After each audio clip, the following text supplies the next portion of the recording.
नमस्कार, आप सुन रहे हैं नवभारत गोल्ड का स्पेशल पॉडकास्ट।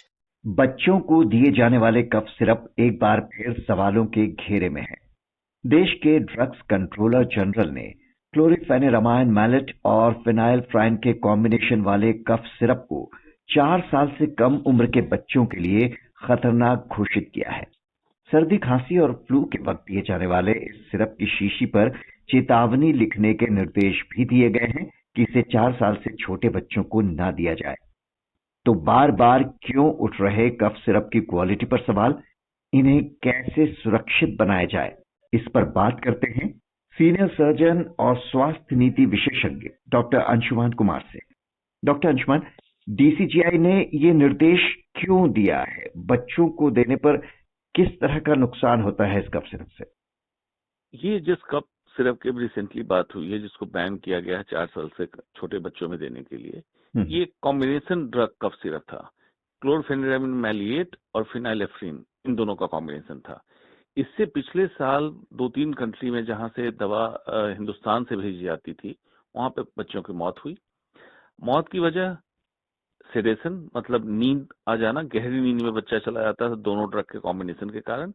ओवरडोजिंग हो जाना, क्योंकि इसका अंदाजा नहीं लगता था जो पेरेंट्स या जो भी दे रहे थे। और तीसरी बात होती थी कन्वल्जन, मतलब दौरे से पड़ना और बच्चे के हार्ट पे एरिथमिया का हो जाना। ये कॉमन था, खास करके छोटे बच्चों में। ये डेथ हुई, रिपोर्टिंग की गई। कुछ मेडिसिन तो ऐसी पकड़ी गई जिसमें कोई इम्प्योरिटी नहीं थी, लेकिन कुछ मेडिसिन सब स्टैंडर्ड कंपनी की पकड़ी गई जिसमें इम्प्योरिटीज भी पाई गई, जिसमें देखा गया प्रोपिलीन ग्लाइकोल एक कंपाउंड होता है इस तरह के कफ सिरप में, उसकी जगह सस्ते सब्स्टिट्यूट इथिलीन ग्लाइकोल डाला हुआ था, जिसके कारण मौत हुई थी। इसको देखते हुए फाइनली गवर्नमेंट ने डिसाइड किया कि इस कॉम्बिनेशन को बैन कर दिया जाए। हालांकि एहतियात उस पर लिखा जाना चाहिए, और लिखा रहता है विदेशों में, अमेरिका में आप जाएंगे कि 4 साल से कम उम्र के बच्चों में नहीं देना है, लेकिन इसको बैन करने का निर्णय लिया गया। और फिक्स डोज कॉम्बिनेशन ऐसे भी बहुत ज्यादा रिकमेंडेड ड्रग कॉम्बिनेशन नहीं होता है।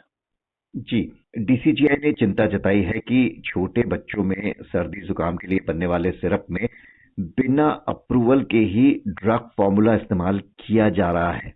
तो ये तो बहुत गंभीर बात है। अप्रूवल लिए बिना ही सिरप तैयार कर मार्केट में कैसे उतार दिए जा रहे हैं?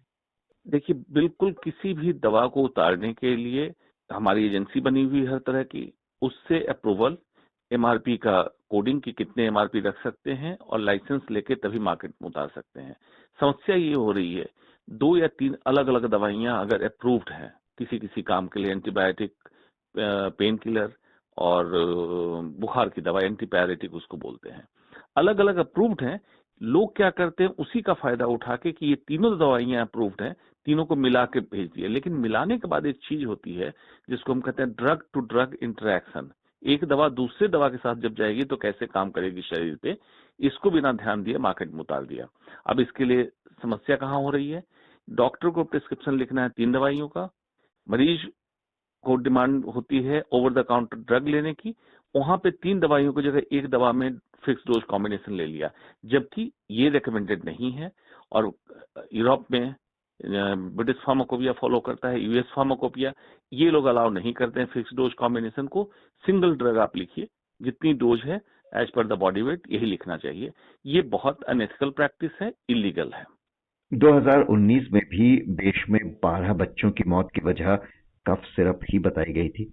कई दूसरे देशों में भी भारत में बने कफ सिरप की वजह से बच्चों की मौत के दावे किए गए। तो इस साल जून से एक्सपोर्ट किए जाने वाले कफ सिरप की टेस्टिंग जरूरी कर दी गई। तो जांच के नियम हमारे यहाँ किस तरह से हैं? क्या इन्हें और सख्त किए जाने की जरूरत है? जांच के नियम 2-3 तरह की जांचें होती हैं। एक होती है बायोइक्विवेलेंस टेस्ट, मतलब ये दवा क्या कितनी कारगर होगी स्टैंडर्ड दवा के मुकाबले में, ये होनी चाहिए। कॉम्बिनेशंस क्या क्या उसमें इस्तेमाल किए गए हैं, इसकी जांच होनी चाहिए। इम्प्योरिटीज, अशुद्धता कितनी है इसमें, इसकी जांच होनी चाहिए। और फिक्स डोज कॉम्बिनेशन जो बनाया गया है, ये रिकमेंडेड है या नहीं है ड्रग टू ड्रग इंटरेक्शन को देखते हुए। ये 4 लेवल पे जांचें होती हैं। अगर इन चारों लेवल पे जांच सख्ती से किया जाए तो इस तरह के हादसे नहीं होंगे। लेकिन अनफॉर्चुनेट है, पेपर पे ये जांचें जरूर होती हैं, लेकिन अगर ग्राउंड लेवल पे जांच हो रही होती तो मौतें क्यों हो रही होती, ये सोचने वाली बात है। कफ सिरप का खास करके ये प्रॉब्लम कफ सिरप के साथ है कि उसमें नींद का आना छोटे बच्चों से लेकर बड़े सब में होता है जब भी आप कोई एंटी एलर्जिक लेते हैं। कभी कभी देखा गया पेरेंट्स उसकी ओवरडोजिंग करते हैं जब बच्चा रो रहा होता है खांसी या इसके कारण, ये समझ के कि दवा कारगर नहीं हो रही उसको ज्यादा देते हैं, बच्चे को ओवरडोज होती है और मौत हो जाती है। इसका भी पेरेंट्स लेवल पे ध्यान देना चाहिए। तो ये इस कॉम्बिनेशन वाले सिरप जो हैं वो किस केस में प्रिस्क्राइब किए जाते हैं अमूमन? खांसी, नजला, सर्दी जुकाम जिसको आमतौर पे कहते हैं, कॉमन कोल्ड के लिए। और ये कई कंट्री में ओवर द काउंटर ये दवा उपलब्ध है, मिलती भी है बिना प्रिस्क्रिप्शन के। आपने ओवर द काउंटर ड्रग्स की बात की। WHO इस पर बड़ी चिंता जता चुका है, यानी लोग बिना प्रिस्क्रिप्शन के सीधे केमिस्ट से दवाएं ले लेते हैं, खासकर मामूली खांसी जुकाम बुखार के वक्त। ये कितनी बड़ी समस्या है? ये पूरे वर्ल्ड के लिए समस्या है, खास करके भारत के लिए बहुत बड़ी समस्या है, क्योंकि दिल्ली में आपने सुना होगा सुपरबग की कहानी। मतलब ऐसे बैक्टीरिया तैयार हो गए हैं जो किसी एंटीबायोटिक से सुन नहीं पा रहे हैं। अब समस्या ये हो रही कि एक एंटीबायोटिक को डेवलप करके मार्केट में उतारने में लगभग 20 साल समय लगता है नए एंटीबायोटिक लाने में। आप इसको ओवर द काउंटर सप्लाई करके जिसमें जरूरत नहीं हो, कल्चर की रिपोर्ट में उससे सुनवाई होगी कि नहीं होगी पता नहीं है, लोग खरीद के खा लेते हैं।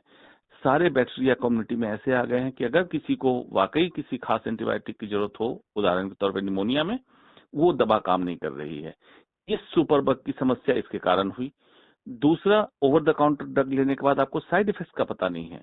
तीसरी बात, कई चीजें खाने की ऐसी होती है जैसे चीज, बटर, कुछ दवाएं इसके साथ रिएक्ट करती हैं, तो आपको ये भी नहीं पता होता है। आप जाकर ओवर द काउंटर लेते हैं, दवा खाते हैं, कुछ खाने में कुछ और खाते हैं, कॉम्बिनेशन आता है, कई दवाइयां जो अल्कोहल लेते हैं उनके साथ रिएक्ट करती है।